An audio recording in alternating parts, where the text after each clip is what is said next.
Assalamualaikum warahmatullahi wabarakatuh, para pemirsa channel YouTube saya yang berbahagia, khususnya para pengelola maupun keluarga besar program studi kependidikan. Pada video kali ini saya akan berbagi informasi tentang syarat terakreditasi unggul bagi prodi kependidikan, ya. Jadi ini penting saya kira bagi para pengelola prodi agar eh, prodinya bisa terakreditasi unggul, ada sejumlah persyaratan tertentu. Baik, semoga video ini bermanfaat dan selamat menyimak. Para pemirsa, rujukan dari informasi pada video ini adalah yang pertama dari Perban PT, Peraturan Badan Akreditasi Nasional Perguruan Tinggi, nomor 17 tahun 2024 tentang standar untuk memperoleh status terakreditasi unggul bagi prodi yang tercakup dalam lembaga akreditasi mandiri kependidikan atau kita sering menyebut dengan singkatan LAMDIK. Lalu yang kedua, Peraturan Lembaga Akreditasi Mandiri Kependidikan, Peraturan LAMDIK nomor 2 tahun 2025 tentang instrumen akreditasi program studi kependidikan untuk memperoleh status terakreditasi unggul pada prodi yang tercakup dalam LAMDIK. Peraturan ini baru saja diluncurkan tanggal 19 Februari 2025 kemarin. Baik, kami mengikhtisarkan dari syarat akreditasi unggul itu keseluruhannya ada 6 elemen, 6 elemen. Tetapi untuk masing-masing program berbeda-beda antara sarjana, PPG, magister, doktor ya. Kalau saya sajikan seperti ini, berarti ada pada keempat program studi dan berbeda-beda syaratnya. Tapi kalau saya merge seperti ini, berarti untuk keempat program ini sama. Ya, jadi yang pertama adalah tentang kualitas dosen. Ini sebagai komponen input. Yang kedua tentang kurikulum, komponen input. Yang kurikulum ini sama untuk keempat program ini. Lalu yang ketiga, pembelajaran mikro atau micro teaching sebagai komponen proses.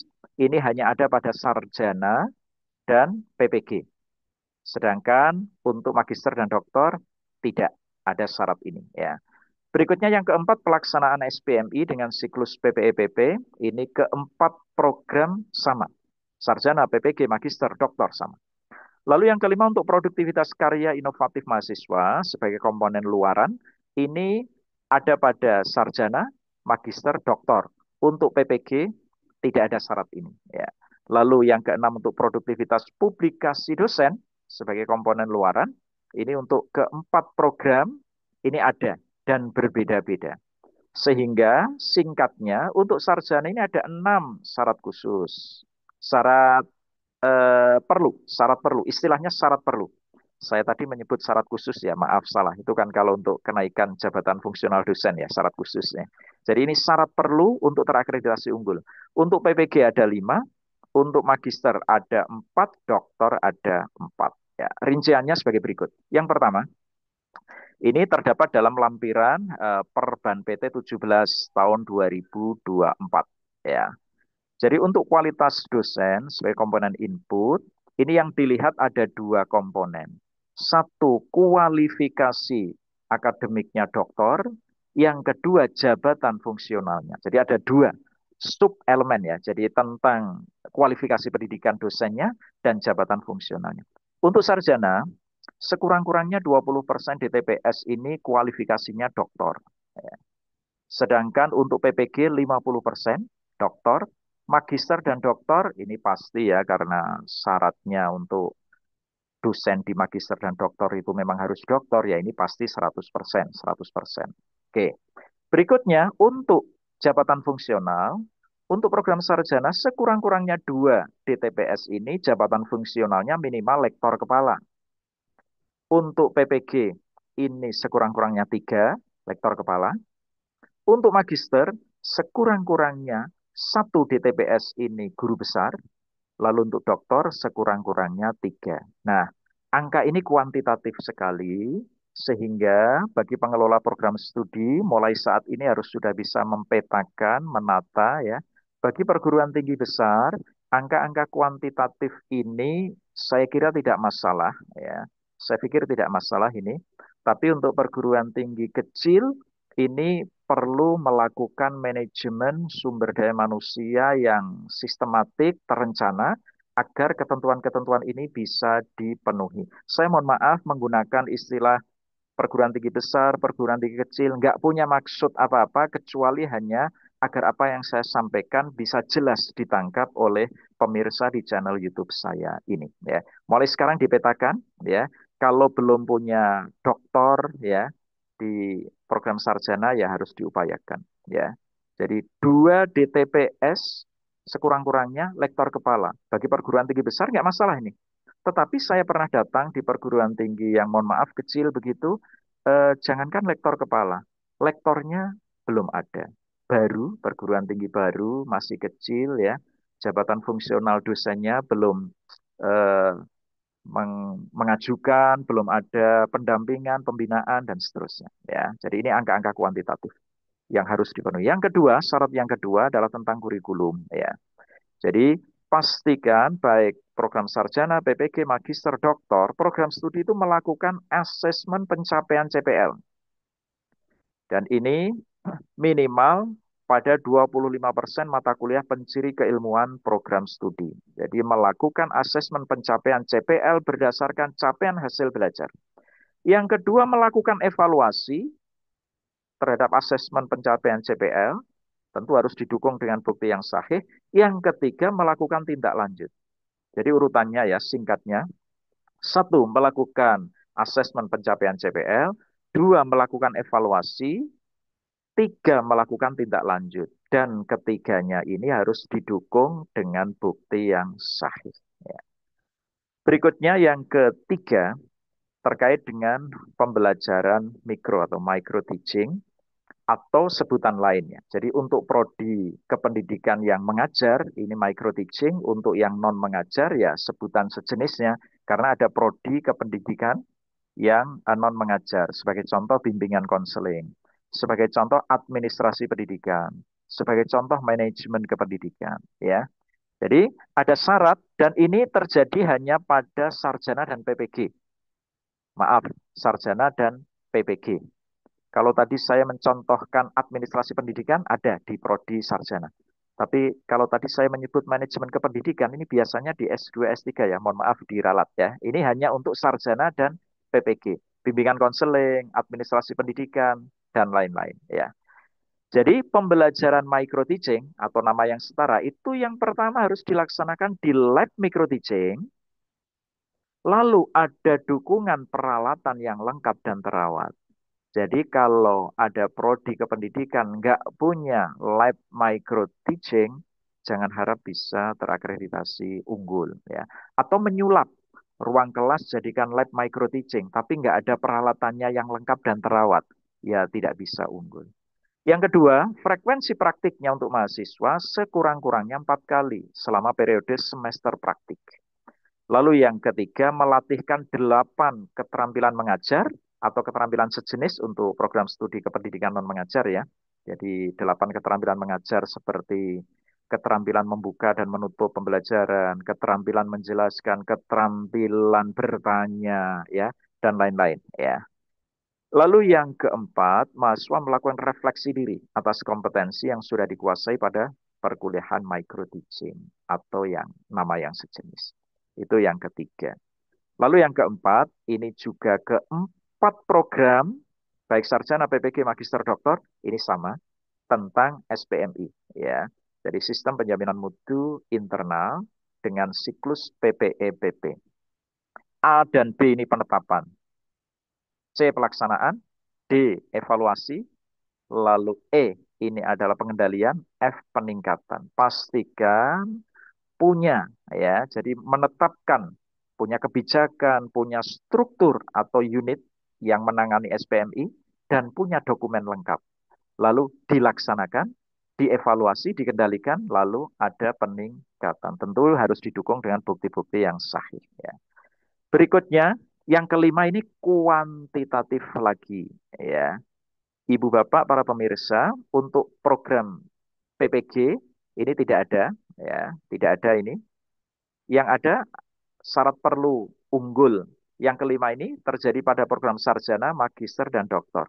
Ibu Bapak, Ini adalah produktivitas karya inovatif mahasiswa.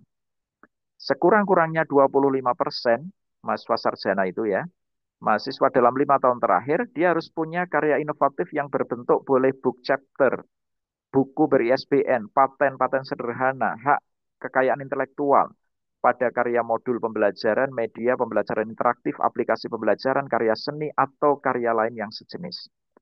Dan atau, jadi boleh, publikasi ilmiah yang dipublikasikan pada jurnal nasional terakreditasi minimal Sinta 4 untuk sarjana. Sinta 4. Jadi dalam 5 tahun. Untuk program magister, sekurang-kurangnya 25% mahasiswa dalam 3 tahun ini memiliki publikasi pada jurnal nasional terakreditasi Sinta 3 minimal. Atau internasional sebagai penulis pertama. Nah, hati-hati ini, sebagai penulis pertama. Ya. Dan atau menghasilkan karya inovatif berbentuk paten atau karya monumental yang dipertunjukkan, dipamerkan. Untuk doktor, maka sekurang-kurangnya 25% mahasiswa dalam 5 tahun terakhir ini memiliki publikasi pada jurnal nasional terakreditasi minimal Sinta 2 atau jurnal internasional bereputasi. Bereputasi itu cirinya terindeks Scopus dan atau WOS sebagai penulis pertama. Dan atau menghasilkan karya inovatif berbentuk paten atau karya monumental yang dipertunjukkan minimal level nasional. Jadi pamerannya level nasional. Ibu Bapak, bagi perguruan tinggi yang sudah pernah selama ini mewajibkan mahasiswanya sebelum lulus harus publikasi dan memenuhi syarat-syarat ini, sarjana Sinta 4, magister minimal Sinta 3, doktor minimal Sinta 2, atau internasional, ini internasional bereputasi. Saya kira tidak masalah. Apalagi yang diminta sekurang-kurangnya hanya 25%. Tapi untuk perguruan tinggi yang selama ini belum pernah mensyaratkan mahasiswanya sebagai syarat lulus seperti itu, maka mulai sekarang harus mulai berbenah kalau ingin terakreditasi unggul. Syarat yang terakhir, maaf, ini cara menghitung persentasenya ya. Untuk program sarjana berarti jumlah mahasiswa baik mandiri maupun bersama DTPS yang punya karya inovatif tadi dibagi jumlah mahasiswa saat TS. Diberi jumlahnya 5 tahun ini kalau untuk sarjana. Kalau untuk magister 3 tahun, untuk doktor 5 tahun. Saya kira angka ini fair ya. Angka-angka ini fair. Ya. Berikutnya yang keenam. Yang keenam, ini adalah produktivitas dosennya. Publikasi dosen. Kalau yang kelima itu mahasiswanya, yang keenam ini adalah dosennya. Saya sudah membaca keterangannya ini sama ini. Untuk keempat program. Sarjana, PPG, Magister, Doktor. Yang membedakan adalah angka-angka ini. Untuk sarjana sekurang-kurangnya 20%, PPG sekurang-kurangnya 40%, Magister sekurang-kurangnya 60%, Dokter sekurang-kurangnya 80%. Apa itu? DTPS harus memiliki publikasi pada jurnal nasional terakreditasi minimal Sinta 2 dan atau internasional bereputasi terindeks Scopus atau WOS sebagai penulis pertama atau corresponding author. Jadi kalau mahasiswa tadi berjenjang ya, ada Sinta 4 untuk sarjana, Sinta 3 untuk magister, Sinta 2 untuk doktor. Tapi kalau dosennya minimal Sinta 2 yang nasional. Kalau internasionalnya harus internasional bereputasi. Dan ingat, ini sebagai penulis pertama atau corresponding author. Maka prodi-prodi kependidikan harus sudah melakukan pembinaan, pendampingan kepada dosennya agar memiliki karya-karya ini sebagai penulis pertama atau corresponding author. Ya, kalau tidak bisa memenuhi jumlah ini, tidak bisa terakreditasi unggul. Bapak Ibu para pemirsa, di instrumen akreditasi prodi itu untuk program sarjana yang terbaru ini, yang 2.0, itu ada 65 butir.